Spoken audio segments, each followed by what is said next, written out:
What if? What if totoo yung sabi nila na hindi na talaga ako magkakajowa?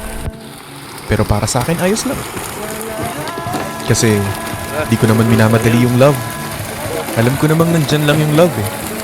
At kung hindi pa para sa akin to, willing to wait naman ako.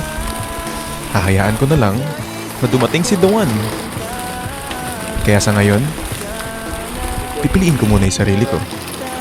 Para sa susunod na magmamahal ako, sa susunod na ibibigay ko ang lahat para sa taong yun, sisiguraduhin ko na siya na at pipiliin ko siya palagi.